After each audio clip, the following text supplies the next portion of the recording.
तो सर जी, स्वागत है हमारे YouTube चैनल पर आपका। जो भी दर्शक आपको पहली बार देख रहे हैं, थोड़ा सा उनको एक छोटा सा परिचय दीजिए और अपना फार्म कहाँ पर है, कैसे यहाँ पर कोई आ सकता है, ये थोड़ा सा बताएं। सबसे पहले तो हरीश भाई आपको और आपके जो दर्शक जो देख रहे हैं जी उनको बहुत बहुत नमस्कार जी। ये अपना जो फार्म है ये ग्राम चिकटावड़, तहसील धर्मपुरी और धार जिला लगता है, जी। यहाँ पर स्थित है। तो इंदौर से कितनी दूरी होगी सर लगभग? इंदौर से करीबन 60-65 किलोमीटर के लगभग और है। धार से? धार से करीबन 20 किलोमीटर है।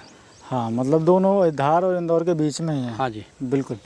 तो सर, जैसे मेरा ये सवाल है, जनरली मध्य प्रदेश में इस तरीके से कम ही लोग पालन करते हैं, खास करके बकरियों को, और जितने भी मैंने फार्म विजिट किए हैं वहाँ पर ऐसा मॉडल मुझे कम ही देखने मिला है। जिस तरीके से आपने फार्मिंग का मॉडल अपनाया हुआ है, इनके लिए जो व्यवस्था कर रखी है, इसको समझाइए। और कोई नया किसान किस तरीके से अपने यहाँ पर इस मॉडल को अपनाकर खर्चा कम कर सकता है, ये थोड़ा सा समझाएं। हरीश भाई पहले तो क्या है कि ये जो ब्रीड है सिरोही और सोजत, ये बेसिकली राजस्थान की ब्रीड है। जी बिल्कुल। अपने एमपी में थोड़ा कम ही सूट होती है ये। अगर आपको इसको पालन पोषण करना है, किसी व्यक्ति के पास में, किसी फार्मर का 4-5 बीघा ज़मीन है और वो इस काम में अगर दिलचस्पी ले रहा है, तो मेरे ओपन ग्राजिंग के थोड़ा सा इसको माहौल देना पड़ेगा। बिल्कुल। तो ओपन ग्रेजिंग में जैसे सर मैं यहाँ देख रहा हूँ, आपने अलग अलग प्रकार की घास लगाई हुई हैं, करीबन 5-6 प्रकार की घास आपने लगा रखी हैं। हाँ हरीश भाई, जिसमें अभी वर्तमान में चल रही है दशरथ घास है। ये दशरथ घास है। हाँ जी, और आप देख रहे हैं कितने प्यार से वो खा रही है और कितनी दिलचस्पी लेके खा रही हैं। बिल्कुल। तो और ये ओपन ही ग्रेजिंग करती हैं दिन भर। तो सर, जो आपने लगा रखे हैं घास, इन्हीं को देखते हैं और थोड़ा सा बताते चलेंगे।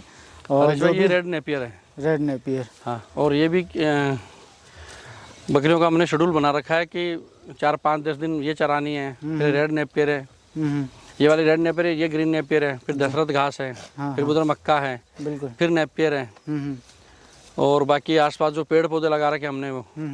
तो इस प्रकार routine by routine, day by day उनको अलग अलग घास में हम लोग ओपन ग्रेजिंग करवाते हैं।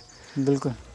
सूखे चारे के, और मॉर्निंग में और इवनिंग में थोड़ा सा इनको सूखा चारा डाल देते हैं। तो क्या टाइमिंग रहती है सर, अगर मैं बात करूं यहाँ बाहर निकालने की, किस टाइम पे बाहर निकालते हैं? एक छोटा सा इसमें सवाल आ जाता है फीडिंग शेड्यूल को भी लेकर। तो क्या क्या आप अपने यहाँ पर सूखे चारे में दे रहे हैं? और फिर हरीश भाई, सुबह हम लोग इनको मूंग का चारा देते हैं, फिर इनका जो भी पानी का शेड्यूल बना है 10-11 बजे का, वो पिलाते हैं, और फिर थोड़ा 1-8 घंटे थोड़ा रेस्ट करते हैं, फिर 12-1 बजे से फिर हम लोग इनको ओपनली ले आते हैं। जी चलिए, बकरियों के बीच में चलते हैं सर, बड़ा अच्छा लग रहा है इस तरीके से। तो मैंने जंगल राजस्थान में ज़रूर घूमे हैं, गया हूँ जंगलों में, पर जो खेत में इस तरीके का मॉडल आपने अपना रखा है ना पूरे, आप ये लगभग कितने एरिया में अपन ने कर रखी है सर घास की? ये जो 5 बीघा में है। 5 बीघा में? हाँ।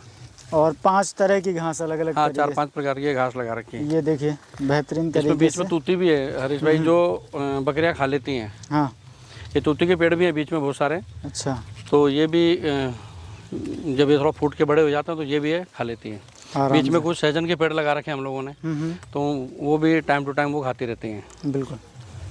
और फिर जैसे मैं फीडिंग शेड्यूल की ही बात कर रहा था, वो थोड़ा सा बताएं किस तरीके से रहता है? मैंने बताया ना हरीश भाई, जैसे मॉर्निंग में हम लोग सूखा चारा देते हैं। सूखे चारे में क्या क्या मिलता है सर अपने यहाँ पे? अभी हमने मूंगफली का और मूंग का 2 चारे हमको देते हैं इनको। अच्छा।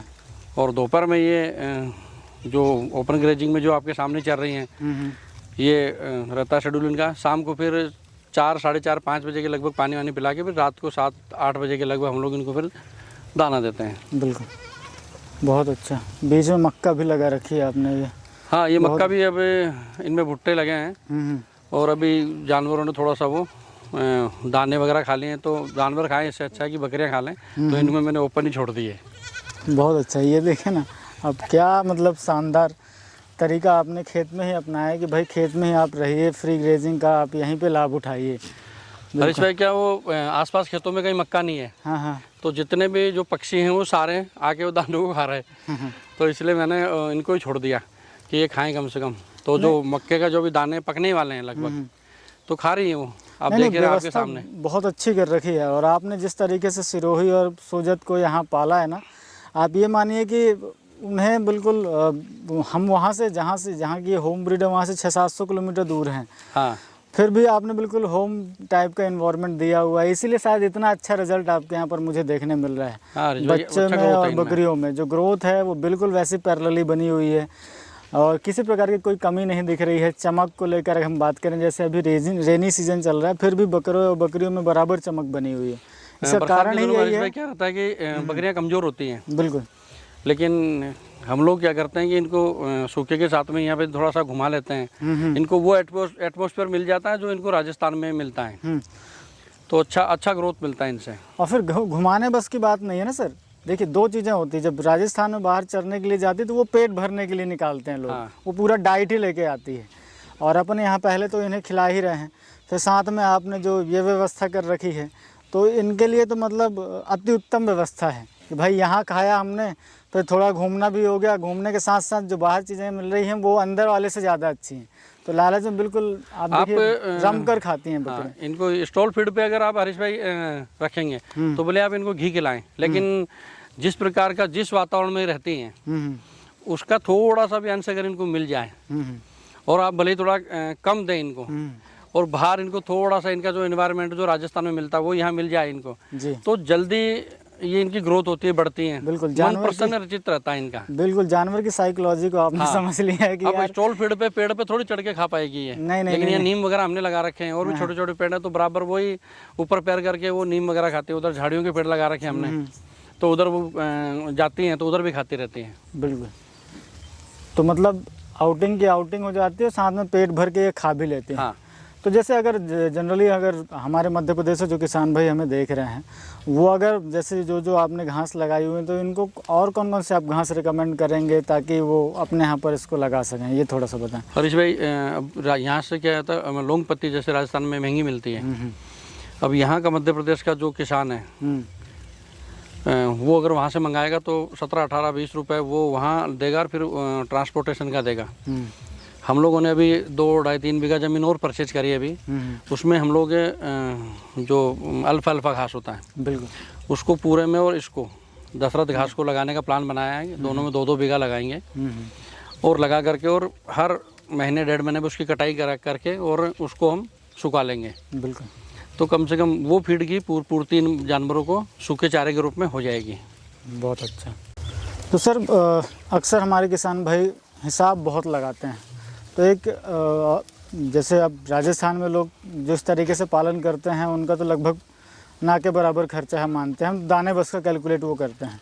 आप राजस्थान के बीट को यहाँ पर लाकर काम कर रहे हैं, तो लगभग क्या खर्चा आपका बैठता होगा, मुझे एक अंदाज़ा अगर आप बता सकें। हरीश भाई, जो सूखा फीड मंगाना पड़ता है इनके लिए, उसका पैसा तो लगता ही है, लेकिन हमारे यहाँ पे इतनी जो व्यवस्था है इसके आधार पे उसका जो कंजप्शन है जो वो बहुत कम है। फिर भी एक अंदाज़ा अगर हम बात करें, क्या आपकी फीडिंग कॉस्ट बैठती होगी सर? हरीश भाई, हमने ये मान के 150-200 कुंटल के लगभग मूंगफली का चारा और इसका मूंग का चारा मंगवाया है। अब वो यहाँ एमपी में मूंग तो बहुत होते हैं, मूंगफली थोड़ा सा का चारा दूर से मंगाना पड़ता है, वो थोड़ा कॉस्टली पड़ता है। जी जी। तो ये करीबन 1-2 लाख रुपए का चारा तो लगभग इनके लिए मंगवाना ही पड़ता है। बाकी फिर ओपन ग्रेजिंग में चलता ही है। और इस साल हम लोग, मैंने बताया ना कि जैसे अल्फा का उसका हम प्लान कर रहे हैं, बिल्कुल दशरथ घास का भी सुखा करके, तो उससे मेरे हिसाब से शायद आधा फर्क पड़ जाएगा इनके चारे में। चारे की जो कॉस्ट है वो कम हो आधी जाएगी। पड़ जाएगी। और वैसे भी अगर हम बात करें तो राजस्थान की तुलना पर कम ही पड़ रही होगी, जिस तरीके से वहाँ पर वो चीज़ें मिल रही हैं। भाई आप यहाँ के लोकल चारे के ऊपर इनको ढाल चुके हैं, क्योंकि हाँ, अरे वो तो लोकल चारे पे तो ढलिए ना, आप देख ही रहे हैं ना, खा ही रहे हैं ना अच्छे से। देखिए हर एक चारे को इन्होंने लगाया। हर एक बकरी खा रही है, और आपको एक भी बकरी सुस्त नहीं दिख रही होगी इनमें। सब प्रसन्न चित्त मन से खा रही हैं वो। बहुत अच्छा एक आपने इनका इकोसिस्टम डेवलप कर दिया ना सर, चारे से, सूखे चारे से, तो वो बकरी उसमें आराम से खुश रह रही। अब वो जानवर बिल्कुल बता रहा है ना, उसका जो पैटर्न है आप देखेंगे वो बिल्कुल आपको पता चल जाएगा उसी से कि यार ये अब जानवर हरीश भाई कितना जैसे ये 5 महीने का बच्चा है जी और वो वाला जो बकरा है वो 7 महीने के लगभग है। अब आप इन दोनों की ग्रोथ देख लीजिए। ये करीबन 30-35 किलो के लगभग हो रहा है और ये करीबन इसका वेट तो नहीं करा हम लोगों ने, लेकिन ये 40-45 के लगभग होगा। 40-45 आराम से होगा। हाँ बिल्कुल। और इसमें भी क्या होता है, थोड़ी इनमें सिरोही में सोजत में ये छोटी सी समस्या रहती है इसमें, इनको फुंसियाँ वगैरह हो जाती हैं शरीर पे, जैसे देखो इसको कान पे हो गई, तो इससे क्या थोड़ा सा और भी फर्क पड़ जाता है इनकी ग्रोथ में इसमें, नहीं तो और भी वेट पकड़ रही है। तो जैसे ये सर ये बच्चा कितने दिन का है? ये इसमें 15 दिन का है और ये सिरोही में है। हाँ प्योर सिरोही प्योर। हाँ और 15 दिन में देखिए बिल्कुल। हाँ और ये मान के चलिए ओपन, ये भी माँ के साथ में आके खा रहा है। बहुत अच्छा कलर आप देखें, बेहतरीन। बिल्कुल आप देखिए ना, कहीं पर भी आपको वाइट स्पॉट या और दूसरा कलर दिख रहा हो तो बताइए। ये मेहनत है सर आपकी। हाँ लाजवाब, बढ़िया, मज़े से बकरियां जो हैं वो खा रही हैं। हाँ। और 7 से 8 बीघे सर ने जो बताया कि इनका पूरा घास के लिए ही है। और ये मैं देख रहा हूँ इस तरफ, जैसे ये नेपियर आपने लगा रखी है, 100 बकरियां होते हुए भी इसको ख़त्म नहीं कर पा रहे हरीश भाई। ये तो ये नेपियर है, फिर वो सामने नेपियर है और मक्का के उस तरफ भी नेपियर है। बिल्कुल। तो इनसे नेपियर और दशरथ घास खाते नहीं बन रहा है। हाँ इतना। और ये करीबन 150-200 की क्वांटिटी में अभी अगर हो गई तब भी नहीं खा पाएंगे ये। मतलब इनके लिए आराम से 2 घंटे 3 घंटे घुमा फिरा के आप खिलाइए, फिर भी ख़त्म नहीं हो रहा। हाँ नहीं हो रहा।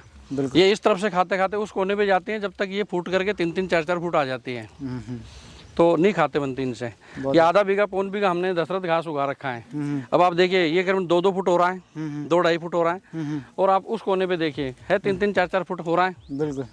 तो ये इधर से खाते खाते उधर तक जाएंगे जब तक ये फिर ऊपर आ जाएगा। बहुत अच्छा। तो ये मध्य प्रदेश के लिए ये कारगर मॉडल है। हाँ ये कारगर है, क्योंकि अगर आप बाहर की ब्रीड लेके आ रहे हैं तो भाई उनको बाहर निकालने के लिए किसी के पास व्यवस्था नहीं होती है ना सर, जंगल नहीं है, और जंगल हैं तो केवल वो बकरी को घुमाने भस के हैं, उनको कुछ खाने के लिए नहीं मिल रहा है। खाने को नहीं तो आप अपनी जगह पर इस तरीके से मॉडल अपना सकते हैं कि भाई आप 4 प्रकार की घास लगा लीजिए और उनको ओपन ग्रेजिंग करने दीजिए। ओपन ग्रेजिंग करने दीजिए। बिल्कुल। तो यही मॉडल हमने अपनाया है। बहुत बढ़िया। अब ये जैसे अभी अब जो मैंने बच्चा आपको दिखाया था, ये हरीश भाई ये अपना जो सिरोही ब्रीडर है, ये उसी का है। ये प्योर सिरोही में है। प्योर सिरोही में। हाँ बहुत अच्छा। क्या एज होगी सर इसकी अभी? हरीश भाई एज तो करीबन 4+ ही है ये। हाँ। लेकिन बच्चे अच्छे आ रहे हैं। बहुत अच्छे, बहुत बढ़िया। ये देखें, शानदार। तो दोस्तों ये छोटा सा वीडियो आपको पसंद ज़रूर आया होगा। जो हमारे दोस्त मध्य प्रदेश से देख रहे हैं, छत्तीसगढ़ से देख रहे हैं, महाराष्ट्र से देख रहे हैं, या यूपी बिहार से भी देख रहे हैं, जिनके पास जगह है और अगर वो सिरोही पालना चाहते हैं तो सर का मॉडल अपना सकते हैं। और ये बहुत कारगर है और आप बकरियों की ग्रोथ देखकर अंदाज़ा लगा सकते हैं। और इसको अगर अपनाते हैं आप तो आपकी जो फीडिंग कॉस्ट है वो बिल्कुल ना आपके बिल्कुल आधी हो जाने वाली है। बिल्कुल। और जो खर्च बैठे वो केवल आपके ऊपर दाने का बैठेगा। और दाना भी हरीश भाई यहाँ मक्का मात्रा बहुत भरपूर मात्रा में होती है जी। 1700-1500 से लेकर के और 2000 रुपये क्विंटल बहुत हो गई। अच्छी क्वालिटी का मक्का। हाँ, अच्छी क्वालिटी का जी। तो मक्का इजी आसानी से मिल जाती है। गेहूँ भी भरपूर मात्रा में इस बेल्ट में होता है। बाजरा इस थोड़ा सा बाहर से मंगाना पड़ता है। और जो ये 2 फीड आपको अनाज है बाहर से मंगाना पड़ेगा। बाकी मक्का और गेहूँ ये इजीली आपको सस्ते में मिलता है यहाँ बहुत ज़्यादा। पूरे बेल्ट में होता है ये। बिल्कुल। और आपको कपास वगैरह की खली ये भी बहुत भरपूर मात्रा में मिलेगी, क्योंकि इस बेल्ट में कपास भी प्रचुर मात्रा में होती है। अगर कोई खली नहीं भी खिलाना चाहता किसान तो बिनोले जो खली के जो कपास के जो निकलते हैं वो खिला सकता है अपने जानवरों को, फीड में मिला करके और थोड़ा बारीक करके। बिल्कुल।